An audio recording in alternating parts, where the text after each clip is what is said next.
जय हिंद, वंदे मातरम, भारत माता की जय।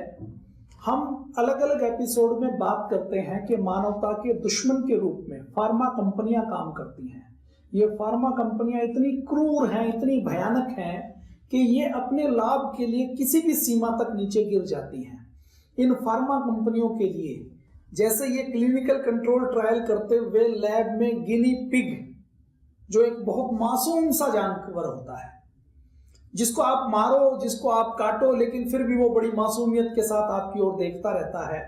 वो ऐसा शो करता है कि आप उसको दर्द दो, आप उसको तकलीफ दो, आप उसको सेक्रीफाइस करना बोलते हैं यद्यपि क्लिनिकल रिसर्च की टर्मिनोलॉजी में, लेकिन उसकी आप हत्या भी करो तो वो बहुत मासूम तरीके से आपकी ओर निहारता रहता है। उसी तरीके से ये फार्मा कंपनी मरीजों को, जो इनके ऊपर इस जो मॉडर्न हेल्थ केयर सिस्टम है इसके ऊपर भरोसा करते हैं, उनके ऊपर मरीज बहुत भरोसा करता है। वो ये कहता है कि ये जो फार्मा कंपनी है, ये जो हेल्थ केयर सिस्टम है, ये मेरे लिए सबसे ज्यादा शुभ चिंतक है, मेरा ख्याल रखने वाला है, मुझे बचाने वाला है, मेरी बीमारियों को दूर करने वाला है। लेकिन सत्य क्या है? सत्य इसके बिल्कुल विपरीत है। ये फार्मा कंपनी और ये जो हेल्थ केयर सिस्टम है, ये केवल मुनाफे के लिए काम करती है। ये जो रिसर्च करती हैं, उस रिसर्च के जो हानिकारक दुष्प्रभाव हैं वो छुपा लिए जाते हैं। रिसर्च जो ये करती हैं तो रिसर्च के आंकड़ों में बहुत सारी घालमेल की जाती है, बहुत बड़े तरीके से आंकड़ों में हेराफेरी की जाती है। और क्या करती है ये फार्मा कंपनी? ये फार्मा कंपनी कोई दवा जब लॉन्च करती है तो दवा के फायदे तो कम है, नुकसान ज्यादा है। और जब इनको पता भी लग जाता है कि इस दवा के फायदे कम है, नुकसान ज्यादा है, तो भी ये रिसर्च में ये कहती हैं कि फायदे तो बहुत ज्यादा है, नुकसान थोड़े से हैं। और ये बहुत ज्यादा फायदे के लिए थोड़ा सा नुकसान हम झेल सकते हैं, सहन कर सकते हैं। और ये कहकर ये अलग अलग रेगुलेटिंग अथॉरिटीज हैं, उनसे ये परमिशन भी ले लेती हैं। और ये रेगुलेटिंग अथॉरिटीज इनको परमिशन दे भी देती हैं, क्योंकि रेगुलेटिंग बॉडी के अंदर जो 2, 4, 5, 6, 7 एक्सपर्ट लोगों का ग्रुप होता है, उस ग्रुप को भी नौकरी देने का, रिटायरमेंट के बाद उनको एडवाइजर के रूप में, तकनीकी सलाहकार के रूप में, एक्सपर्ट के रूप में उनको वेतन देने का, उनकी जेबें भरने का, किसी ट्रेनिंग सेशन के नाम पर सेमिनार करके उस सेमिनार में उनको फीस के रूप में मोटी रकम देने का काम यही फार्मा कंपनियां करती हैं। तो उनको, फार्मा कंपनियों को, रेगुलेटिंग बॉडी को प्रभावित करके किसी भी दवा की परमिशन लेना, उस दवा के लाभों को बढ़ा चढ़ाकर बताना, ये सब बहुत कॉमन है, बहुत साधारण है। आज हम बात करेंगे इन फार्मा कंपनियों के ऊपर क्या क्या मुकदमे हुए हैं, इन्होंने कौन कौन से पाप किए हैं। लगातार हम लगभग 10 एपिसोड बना चुके हैं। उन एपिसोड को आप वैदिक चैनल पर या आस्था ऐप पर जाकर आप देख सकते हैं। आपको वो एपिसोड देखने हो तो भारत स्वाभिमान के यूट्यूब चैनल पर आप उन एपिसोड को देख सकते हैं। अभी मैं सबसे पहले, यदि मैं बात करूं तो सबसे पहले जो अफीम की महामारी आई थी, ओपियोइड क्राइसिस आया था जो अमेरिका के अंदर और दूसरे कई देशों में आया। और मुख्य रूप से मैं यदि केवल अमेरिका की बात करूं तो अमेरिका में अफीम को दवा के रूप में लॉन्च किया गया 1990 के दशक में। और वही झूठ फार्मा कंपनियों ने बोला जो वो हर बार बोलती हैं कि अफीम को दवा के रूप में लेना बहुत लाभदायक, नुकसान नहीं है। डॉक्टरों ने कहा कि अफीम की तो लत लग जाती है, अफीम तो नशा पैदा करती है। और लोग अफीम खाते हैं, पहले वो 500 मिलीग्राम लेंगे, फिर अगले 10 दिन बाद, 15 दिन बाद जब वो उसके हैबिचुअल हो जाएंगे, नशेड़ी हो जाएंगे, तो 1000 मिलीग्राम लेंगे, फिर 1500 मिलीग्राम लेंगे। और किसी को पेन किलर के रूप में अफीम देनी है, अफीम उसको खिलानी है 10 दिन के लिए, लेकिन 10 दिन में उसको जो एडिक्शन लगेगा वो 10 दिन के बाद उसको छोड़ नहीं पाएगा। किसी ने 1 साल तक कोई पेन मैनेजमेंट के लिए दवा ली, 1 साल बाद वो चाहे तो भी वो छोड़ नहीं पाता। डॉक्टर से दवा देकर वो लिखवाएगा, डॉक्टर नहीं लिखेगा तो अवैध रूप से लेगा, और अवैध रूप से भी उसको ओपिएट की कोई दवा नहीं मिली तो वो फिर इलीगल मार्केट में जाएगा। अफीम नहीं मिलेगी तो चरस लेगा, हेरोइन लेगा, मार्फिन लेगा, दूसरी दवाई लेकर नशेड़ी बन जाएगा। डॉक्टरों ने जब ये आशंका जताई कि ये तो बहुत खतरनाक है, अफीम तो नशे की चीज है, इसको दवा के रूप में कैसे प्रयोग कर सकते हैं, और दवा के रूप में प्रयोग करेंगे तो ये बहुत बड़ा नुकसान करेगी। तो फार्मा कंपनियों में से जिसने सबसे पहले इस अफीम की दवा को डेवलप करने का काम किया, पर्ड्यू फार्मा के वैज्ञानिकों ने, डॉक्टरों ने, एक्सपर्ट ने ये कहा कि ये कोई लत नहीं लगाती और इससे कोई खतरा नहीं है, पेन मैनेजमेंट के लिए इससे बेस्ट कोई दवा नहीं है। इन षड्यंत्रों को करने के लिए तरह तरह के नाम दिए जाते हैं। जैसे एक सोसाइटी बना दी, अमेरिकन पेन मैनेजमेंट सोसाइटी, फलाना सोसाइटी, और ये सोसाइटियों से फिर ये रिकमेंडेशन करवा लेते हैं। तो ऐसी रिकमेंडेशन करवाकर पर्ड्यू फार्मा ने अफीम से बनी हुई दवा लॉन्च की। अफीम से बनी हुई दवा खाने से लोगों को जो उनकी नशे की लत लगी और लोगों को उस अफीम की प्रेस्क्राइब जो उन्होंने डोज ली, उस डोज के कारण जो लोगों को नुकसान हुआ, उससे 2020 में, केवल 2020 में 93,000 लोगों को दवाओं से मौत हो गई, अफीम से बनी दवाओं की मौत हो गई और दवाओं की ओवरडोज से मौत हुई थी, जिसमें 68,630 मौत केवल अफीम से बनी हुई दवाओं से हुई थी। अमेरिका में 2020 में जो कुल मौतें हुई उनका 74% केवल अफीम से बनी हुई दवाओं का था। आप जानकर आश्चर्य करेंगे कि एक साल में जो अमेरिका में कार एक्सीडेंट से लोग मरते हैं, अमेरिका में आप कई बार खबरें सुनते हैं ना, कोई व्यक्ति गन निकालकर, हर घर में वहां पर गन है, कोई भी नागरिक गन का लाइसेंस बहुत आसानी से ले सकता है, तो गन निकालकर कई बार स्कूल में फायरिंग कर देते हैं, एक दूसरे के ऊपर गुस्से में फायरिंग कर देते हैं। तो कार के एक्सीडेंट से और गन फायरिंग में जितने लोग मरे, उससे ज्यादा केवल एक फार्मा कंपनी की एक पेन किलर खाने से लोग मर गए। तो आप अंदाजा लगा सकते हैं कितना खतरनाक है।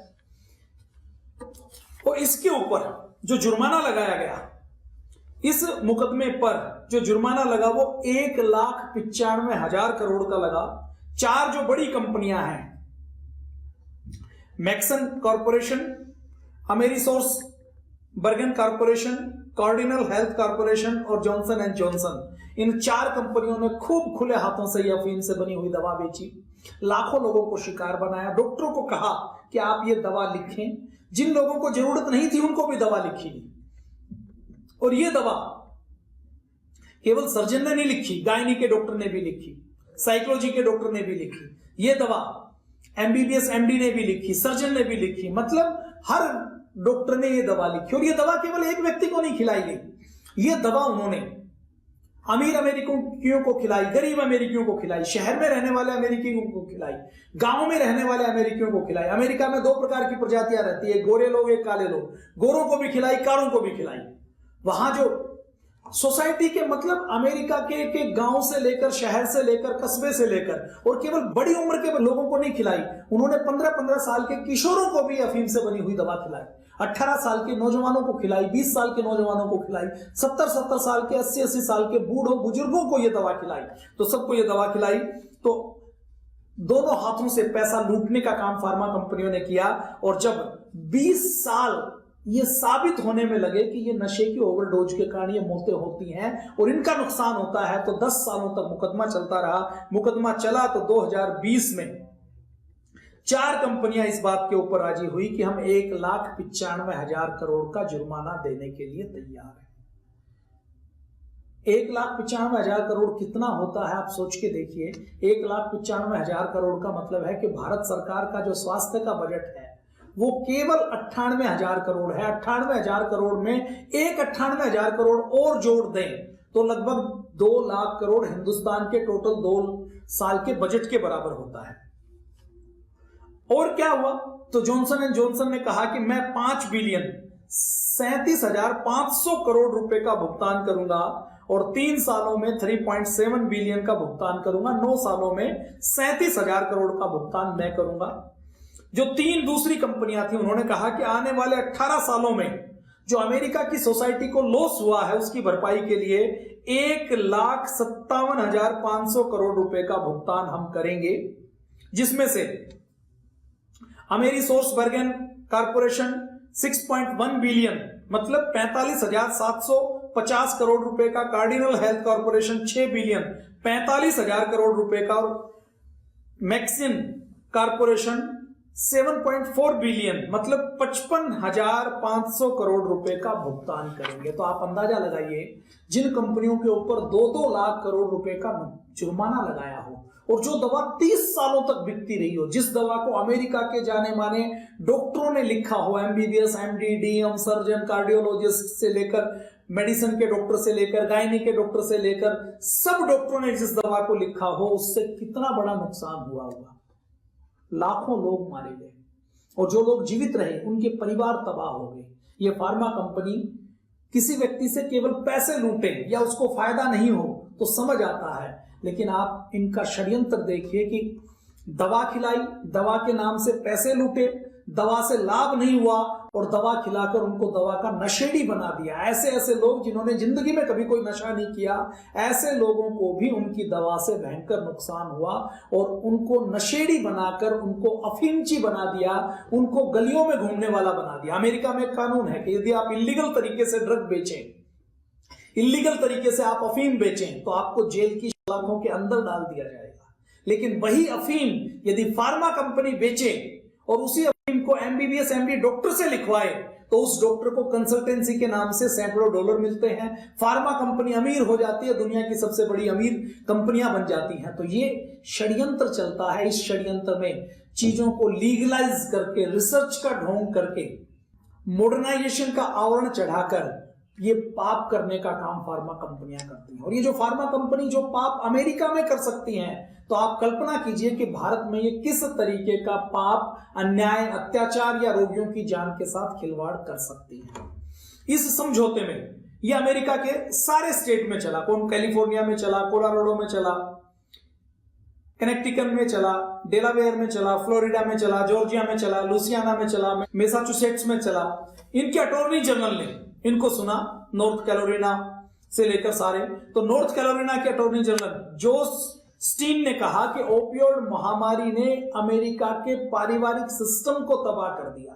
एक नहीं, लाखों परिवारों के ऊपर इसने प्रभाव डाला। और उन्होंने अपनी स्टेट का नाम लेते हुए कहा कि हजारों उत्तरी कैरोलिनियों को इन्होंने मार डाला। हमारे राज्य के परिवारों ने मेरे साथ अपने प्रियजनों के बारे में दिल दहला देने वाली कहानियां सुनाई हैं। कैसी कहानियां सुनाई हैं कि किसी माँ के 15 साल के बेटे का कार में थोड़ा सा एक्सीडेंट हो गया, घुटने पर चोट लग गई, डॉक्टर के पास गई, तो वो बच्चा 15 साल का जिसको सारी उम्र अमेरिका की सेवा करनी थी या स्वस्थ रहना था या परिवार की सेवा करनी थी, तो उसकी एमबीबीएस एमडी डॉक्टर माँ जो खुद डॉक्टर है वो कहती है कि डॉक्टर ने इसको अफीम वाली दवाएं सजेस्ट की और अफीम वाली दवाएं सजेस्ट करने के बाद ये अफीम का नशेड़ी बन गया और नशेड़ी बनने के बाद 15 साल के युवा ने 2-3 साल के बाद अफीम की ओवरडोज के कारण दम तोड़ दिया। और ये घटना किसी एक के साथ नहीं हुई, सबके साथ हुई। तो जो इन सब की कहानियां कोर्ट रूम में सुनवाई गई और पर्ड्यू फार्मा के जो प्रमुख हैं, सैकलर फैमिली के जो मुखिया हैं, वो वहां पर बैठे थे। सारी कहानियां सुनने के बाद भी उन्होंने एक बार भी अपने इस पाप की माफी नहीं मांगी। मतलब ये फार्मा कंपनियां ये कहती हैं कि यदि कोई व्यक्ति हमारी दवा खाने से मरता है तो हमारा काम केवल पैसे कमाना है, यदि कोई मर जाए तो हमें उसकी परवाह नहीं है, हम अपनी गलती को स्वीकार नहीं करेंगे, हम माफी भी नहीं मांगेंगे। जब उसके ऊपर बहुत फोर्स किया गया तो उसने केवल इतना ही कहा कि हमने ये दवा बनाई, हमारा उद्देश्य तो अच्छा था, किसी को नुकसान हो गया तो हम इसके लिए खेद व्यक्त करते हैं। मतलब माफी नहीं मांगते, गलती नहीं मानते। उस कंपनी के 3 अधिकारियों के ऊपर आपराधिक मुकदमा चलाया गया। तो अटॉर्नी जनरल स्टीन कहते हैं कि नशे की भयानक महामारी से लाखों परिवार घूम रहे हैं, जिन्होंने ये दवा खाई वो मर गए हैं, और उनकी ओर से यह मेरा वास्तविक सम्मान है कि इन कंपनियों को हम जिम्मेदारी तय करें ताकि भविष्य में कोई ऐसी गलती करने की हिम्मत ना कर पाए। और जिन्होंने इस अफीम के संकट को बढ़ाया है, जिन्होंने इस महामारी को फैलाने में योगदान दिया है, उनके लिए जुर्माना कुछ हो नहीं सकता, जुर्माना उनके लिए तय नहीं कर सकता कि जुर्माने से ये होगा। लेकिन फिर भी हमारा यह दायित्व बनता है कि हम इन 4 कंपनियों को कठोर दंड दें ताकि भविष्य में कोई फार्मा कंपनी पैसे के लिए लोगों की जान से खिलवाड़ करे तो उसको एक कठोर उत्तर दिया जा सके। तो इन 4 कंपनियों के ऊपर 1,95,000 करोड़ का जुर्माना किया गया। इन 4 कंपनियों के कारण जो लोगों की डेथ हुई वो लाखों व्यक्तियों की डेथ हुई। अगर मैं 30 साल की बात करूं तो पिछले जो रजिस्टर्ड मौतें हुई, जिसकी लोगों ने शिकायत की, जिसके साइड इफेक्ट के बारे में बातचीत की और जो अमेरिका की गवर्नमेंट के पास आंकड़ा है वो लगभग 5 लाख लोगों का है। तो आप कल्पना कीजिए। अब मैं जो आपको दूसरी कहानी सुना रहा हूं, जो फार्मा कंपनियों के फ्रॉड की है, वो कहानी इतनी दर्दनाक है, एक कसाई भी उसको यदि सुने तो उसकी आंखों में से भी पानी आ जाए। ये फार्मा कंपनी किस प्रकार से मरीजों की जान से खिलवाड़ करती हैं और कैसे दर्दनाक तरीके से उनको दर्द देती हैं, इसका अगर एग्जाम्पल देखना हो तो आप जॉनसन एंड जॉनसन का देख सकते हैं। जॉनसन एंड जॉनसन का DPU के नाम से एक कंपनी है, DPUY। इसने लोगों को, जिनको कूल्हे जिनके खराब हो गए, तो कूल्हे के अंदर आप देखेंगे तो हमारी बॉडी फिजियोलॉजी और एनाटॉमी ये कहती है कि जो पेन के स्टैंड में पेन होता है ना, तो बॉल एंड सॉकेट जो ज्वाइंट होता है, जो चारों ओर घूम सकता है, एक बॉल होती है, उसके बाहर एक कवर होता है और वो चारों ओर घूम सकती है, तो ऐसा बॉल एंड सॉकेट ज्वाइंट होता है हिप्स में। तो उस ज्वाइंट में कई बार खराबी आ जाती है आर्थराइटिस के कारण, ऑस्टियोआर्थराइटिस के कारण और किसी बीमारी के कारण। तो उसका खराबी के कारण वो ज्वाइंट ठीक से काम नहीं करता। तो वो ज्वाइंट जब ठीक से काम नहीं करता तो दिक्कतें पैदा होती हैं, और वो जो दिक्कतें पैदा होती हैं, तो जॉनसन एंड जॉनसन ने कुछ साल पहले ये दावा किया, और ये दावा करते हुए उन्होंने कहा कि हम कुछ ऐसा इसका समाधान लेकर आए हैं कि जिनका कूल्हा खराब है वो अपने कूल्हे का रिप्लेसमेंट करवा लें और हमारी कंपनी का बनाया हुआ कूल्हा वो लगवा लेंगे, तो उनको सारी उम्र बहुत आराम से वो चल फिर पाएंगे, वो दौड़ पाएंगे। तो बाजार में जब उन्होंने पहली बार ये आर्टिकुलर सरफेस रिप्लेसमेंट ASR के नाम से pinnacle hip implant, hip joint, artificial hip joint जो निकल और क्रोमियम के बने हुए थे वो लॉन्च किए, और वो लॉन्च किए जो मेटल ऑन मेटल टेक्नोलॉजी से बने थे। मतलब जो बॉल एंड सॉकेट ज्वाइंट रहेगा वो दोनों हिस्से मेटल से बने रहेंगे, और मेटल से बने रहेंगे तो उन्होंने कहा कि ये कूल्हे के अंदर जो काम करेंगे वो बहुत अच्छा काम करेंगे, बहुत अच्छे से मरीज का कूल्हा चल पाएगा, और ये अब तक की सबसे बेस्ट सॉल्यूशन है। उन्होंने कहा कि हमने इसका ट्रायल कर लिया है, इसके ऊपर रिसर्च कर ली, इसके ऊपर स्टडी कर ली, और ये बहुत लाभकारी है, इसको जिसने लगवा लिया उसका जीवन अच्छे से चलेगा। लेकिन जिन रोगियों ने हिप इम्प्लांट्स लगवाए, उनको लगवाने के बाद जब उनको 2004 में जब इनको लॉन्च किया गया, तो 2013 आते आते जब जिन रोगियों ने ये हिप्स लगवाए थे, उनके खून में जिस क्रोमियम के ये बने हुए थे, क्रोमियम एक ऐसी जहरीली धातु है, वो यदि रिस्क हमारे खून के अंदर मिल जाए तो हमारी पूरी बॉडी को टॉक्सिक कर सकती है, पूरी बॉडी में टॉक्सिसिटी बढ़ा सकती है, पूरी बॉडी को जहरीला बना सकती है। तो रोगियों को ये आर्टिफिशियल हिप्स लगाए गए। जिन रोगियों को ये आर्टिफिशियल हिप्स लगाए गए, उन रोगियों के हिप्स के अंदर जब क्रोमियम का लीकेज हुआ, तो वो लीकेज हुआ क्रोमियम लोगों के खून में मिलना शुरू हुआ, और जब वो क्रोमियम लोगों के खून में मिलना शुरू हुआ तो किडनी फेलियर से लेकर लीवर फेलियर से लेकर 50 तरह की बीमारियां पैदा होनी शुरू हुई। अब ये जो हिप रिप्लेसमेंट होता है, इसके लिए हड्डी के एक हिस्से को काटा जाता है, फिर उस हिस्से में मेटल का ज्वाइंट लगाया जाता है, और वो जो ज्वाइंट ऊपर वाले और नीचे वाले हिस्से को जोड़कर वो हिप ज्वाइंट जो आर्टिफिशियल इम्प्लांट है वो लगाया जाता है। उसके लिए 8 से 12 इंच का पूरा आधे से लेकर 1 फीट तक का चीरा लगाया जाता है। तो आप कल्पना कीजिए, जिनका हिप्स खराब होता है उनकी उम्र 50, 55, 60, 70, 75, 80 साल की होती है। उस उम्र में रिकवरी नहीं होती, उस उम्र में घाव नहीं भरता। जिसको कोई डायबिटीज, कोई और बीमारी हो तो इन्फेक्शन होने के, घाव के सड़ने के चांसेस बहुत ज्यादा रहते हैं। और ये ऑपरेशन करने के लिए हाई डोज में एंटीबायोटिक से लेकर स्टेरॉइड दिए जाते हैं। उनके जो साइड इफेक्ट होते हैं वो अलग से होते हैं। मरीज ये सोचकर महंगी से महंगी, अच्छी से अच्छी कंपनी जिसको माना जाता है जॉनसन एंड जॉनसन के हिप रिप्लेसमेंट, दूसरी कंपनियों के चाहे 1 रुपए में उपलब्ध हो, लेकिन 1 रुपए के स्थान पर वो 10 रुपए अपनी कष्ट कमाई के देकर ये लेते हुए कि मेरे शरीर का मामला है, मुझे कोई कॉम्प्रोमाइज नहीं करना। और वो कंपनी जो दावा करती है कि हम आपके जो छोटे से बच्चे हैं उसका भी ख्याल रखते हैं, उसके हिप रिप्लेसमेंट लगवाए गए। और वो जो हिप रिप्लेसमेंट लगे, तो लगने के बाद जिनको भी लगाया उनको जब दिक्कत होनी शुरू हुई तो उनका दोबारा ऑपरेशन करना पड़ा, और दोबारा ऑपरेशन करके 6 इंच के, 8 इंच के, 12 इंच का चीरा लगाकर दोबारा ऑपरेशन करके उन लोगों को कितना दर्द और तकलीफ हुई होगी, वो इम्प्लांट वापस निकालना पड़ा। क्यों? क्योंकि यदि वो इम्प्लांट शरीर के अंदर रह गया तो शरीर को इतना जहरीला बना देगा कि शरीर उन हैवी मेटल्स को शरीर से बाहर नहीं निकाल पाएगा, ब्लड से बाहर वो निकलेंगे नहीं और व्यक्ति मर जाएगा। तो ये सब बाहर निकालनी पड़ी, दोबारा उनकी सर्जरी करनी पड़ी। तो जब ये सारी दिक्कतें हुई, तो दिक्कतें होने के बाद मरीजों ने जब पता लगाया तो पता लगा कि ये जो सारी बीमारी हो रही है ये उन्हीं मरीजों को हो रही है जिन्होंने जॉनसन एंड जॉनसन कंपनी का हिप रिप्लेसमेंट करवाया था, आर्टिफिशियल हिप्स लगवाया था। तो 2013 में आप कल्पना कीजिए, 2004 से लेकर 2013 तक 8000 लोगों ने ASR हिप रिप्लेसमेंट में जॉनसन एंड जॉनसन के ऊपर मुकदमे किए और जॉनसन एंड जॉनसन ने पहले तो कहा कि हमारा हिप तो बिल्कुल सेफ है, इससे किसी प्रकार की कोई दिक्कत नहीं होती। उनके वकीलों ने कोर्ट में खड़े होकर यह कहा हमने तो बहुत अच्छी रिसर्च की है, क्लिनिकल कंट्रोल ट्रायल किया है और भैया हमारे हिप रिप्लेसमेंट के कारण नहीं है, लेकिन डाटा 8000 लोगों का था, सबकी स्टडी की गई, उन लोगों ने मुकदमा लगा और जो कोर्ट थी वो भी ईमानदार कोर्ट थी, तो जॉनसन एंड जॉनसन को अपनी गलती को मानना पड़ा और उसके ऊपर $4 बिलियन का जुर्माना हुआ, 30,000 करोड़ रुपए का जुर्माना हुआ और 30,000 करोड़ 8,000 लोगों के ऊपर भुगतान करने के लिए जॉनसन एंड जॉनसन तैयार हो गई।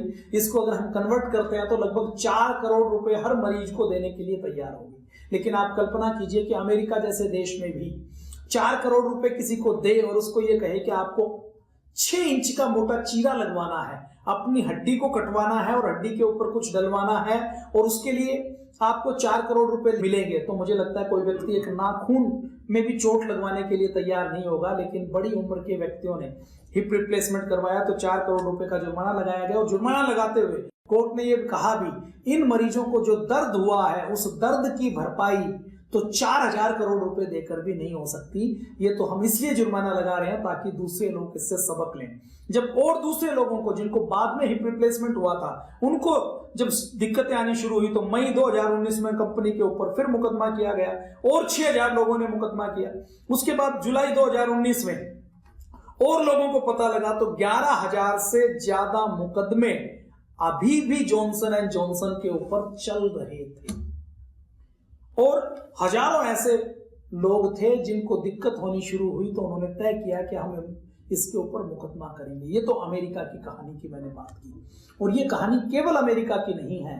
जॉनसन एंड जॉनसन कंपनी जितना सामान अमेरिका में बेचती है उससे ज्यादा सामान भारत में बेचने का काम करती है। भारत के अंदर भी 2004 में ये हिप रिप्लेसमेंट लॉन्च किए गए। ये हिप रिप्लेसमेंट जब लॉन्च किए गए तो डॉक्टरों की बड़ी बड़ी कॉन्फ्रेंस आयोजित की गई, सेमिनार आयोजित किया गया और ये कहा कि ये तो रामबाण उपचार है, इसका हिप रिप्लेसमेंट कीजिए। डॉक्टरों के पास कोई बीमे वाला, बिना बीमे वाला कोई भी व्यक्ति गया, सबको कहा कि आपका कूल्हा खराब है, लाइए बदल देते हैं। बदल देने के बाद आपको जॉनसन एंड जॉनसन का लगाएंगे और आप बिल्कुल दौड़ने लग जाएंगे।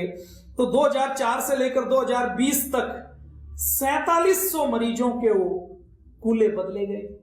2004 से 2010 के बीच में जब शिकायत आनी शुरू हुई तो शिकायत आने के बाद जब मरीजों ने कहा कि हमारे ब्लड के अंदर क्रोमियम का लेवल बढ़ रहा है, हैवी मेटल्स बढ़ रही हैं, बॉडी रिएक्ट कर रही है, हम ठीक से रह नहीं पा रहे, तो कोर्ट में मामला गया। तो भारत के अंदर तो ऐसी कोई स्थिति नहीं है कि आप कहीं कोई बात कह सकें। कोर्ट में मामला गया, जॉनसन अमेरिका की खबरें भी आनी शुरू हुई तो लोगों ने उसके ऊपर मुकदमा किया। तो जॉनसन एंड जॉनसन ने पहले तो डिनाई किया और डिनाई करने के बाद कुछ जागरूक लोगों ने जब मुकदमा किया तो जॉनसन एंड जॉनसन ने अपनी गलती नहीं मानी और कुछ लोगों ने मुकदमा किया तो उन्होंने पता लगाया कि 4700 हिप रिप्लेसमेंट तो कम से कम भारत में बेचे गए हैं। जॉनसन एंड जॉनसन को कहा कि आप ये डाटा उपलब्ध करवाओ कि आपने किस किस डॉक्टर के थ्रू कितने हिप रिप्लेसमेंट करवाए हैं। तो जॉनसन एंड जॉनसन ने वो डाटा देने के लिए मना कर दिया। क्यों? क्योंकि उनको लगता था कि डाटा हमने दे दिया तो हमारे ऊपर और मुकदमे होंगे। कुछ लोगों ने उनसे पूछने की कोशिश की तो उन्होंने कहा कि हमारे पास उनका तो एड्रेस और कॉन्टैक्ट नंबर नहीं है, हम तो जो बिल करते हैं वो बिल किसी एक व्यक्ति के नाम करते हैं। तो षड्यंत्र देखिए कि उनका डाटा नहीं दिया और 4700 व्यक्तियों में केवल 1080 मरीजों का ही पता लगा। भारत के अंदर ऐसे हजारों लाखों मरीज हैं जो गांव से आते हैं, जिनको हिप रिप्लेसमेंट हो गया और होने के बाद वो मर भी गया तो वो ब्लड के अंदर जांच नहीं करवा पाते कि क्या बीमारी के कारण मरा। वो यही सोचते हैं कि इसकी उम्र आ गई तो इसलिए मर गया। तो जब उन्होंने 2010 में अपने इस हिप रिप्लेसमेंट को भारत में बेचना शुरू कर दिया, इसके अंदर जो क्रोमियम और कोबाल्ट थी, ऐसे ही कोबाल्ट भी क्रोमियम की तरह बहुत जहरीली धातु है, ये अगर खून के अंदर मिल जाए तो मेटेलिक टॉक्सिसिटी पैदा करती है। केंद्र सरकार ने कमेटी बनाई, मुकदमा लड़ा गया। मुकदमा लड़ा तो केंद्र सरकार ने कहा कि हर मरीज को कम से कम 30 लाख रुपए से लेकर 1.25 करोड़ रुपए का हर्जाना मिलना चाहिए और कंपनी के ऊपर जुर्माना लगाया जाना चाहिए। लेकिन जॉनसन एंड जॉनसन ने इसका विरोध किया कि कहा ये तो हमारे हिप रिप्लेसमेंट के कारण नहीं हुआ है, ज्यादा आप करते हो तो हम जुर्माने के रूप में नहीं है लेकिन स्वेच्छा से, एक चैरिटी की भावना से हम 25 लाख रुपए हर मरीज को दे सकते हैं। सरकार ने 2 कमेटियां गठित की, अग्रवाल समिति गठित की जिसने इस हिप रिप्लेसमेंट के जितने टेक्निकल इश्यूज हैं उनको देखा। दूसरी RKRA समिति गठित की कि मुआवजे का कैलकुलेशन कीजिए कि एक व्यक्ति को जिसको जॉनसन एंड जॉनसन का ये हिप लगाया गया उसको कितना नुकसान हुआ होगा, कितना दर्द हुआ होगा, कितने काम की हानि हुई होगी, तो इसका मुआवजा कैलकुलेट किया जाए। तो समितियों ने मुआवजा कहा कि मुआवजा तो होना तो करोड़ों में चाहिए और ये जो दर्द है, जो 2-2 बार 6-6 इंच का चीरा लगा है, इसकी भरपाई नहीं हो सकती। लेकिन फिर भी उन्होंने कहा कि कम से कम करोड़ों रुपए का जुर्माना तो इसको देना चाहिए। लेकिन जॉनसन एंड जॉनसन ने खुद उन समितियों को सरकार ने कैसे गठित किया इसको ही कोर्ट में चुनौती दे दी कि हम नहीं मानते। और लास्ट तक भी जॉनसन एंड जॉनसन ने कहा कि हम केवल 25 लाख रुपए प्रति रोगी का भुगतान करेंगे और वो भी हम स्वैच्छिक रूप से देने के लिए तैयार हैं, हम अपनी गलती को स्वीकार नहीं करेंगे। तो ये भारत की मैंने एक एग्जांपल दिया जिसमें एक कंपनी ने जहरीले इम्प्लांट्स बॉडी के अंदर लगाए और मरीजों को कितना दर्द हुआ होगा। तो आप कल्पना कर सकते हैं कि एडवर्टाइजमेंट में जो दिखाते हैं कि बहुत मासूम है, आपके छोटे बच्चे का ख्याल रखते हैं, उसकी पोल भी हम खोलने वाले हैं कि जॉनसन एंड जॉनसन ने बेबी पाउडर के नाम से कैसे लाखों करोड़ों बच्चों को कैंसर देने का काम किया है, उसकी बात अगले एपिसोड में करेंगे। और बहुत सारा रिकॉर्ड है, लाखों हजारों की संख्या में, करोड़ों की संख्या में जुर्माना लगा है, सैकड़ों कंपनियों के ऊपर जुर्माना लगा है। तो आज के लिए इतना ही। आप देखते रहिए वैदिक चैनल, और ये कार्यक्रम आपको ठीक लगा हो तो जन जागरूकता के लिए इसको जरूर शेयर कीजिए, इसका लिंक लेकर दूसरों को आप बता सकते हैं। और ये सारा मैटर सब एकदम फैक्ट है, सब सच है। आप इसका प्रयोग करके दूसरे लोगों को जागरूकता फैला सकते हैं, अपने शब्दों में इसको बोल सकते हैं, व्हाट्सएप के ऊपर इसको वायरल कर सकते हैं। तो आज के लिए इतना ही। जय हिंद, वंदे मातरम, भारत माता की।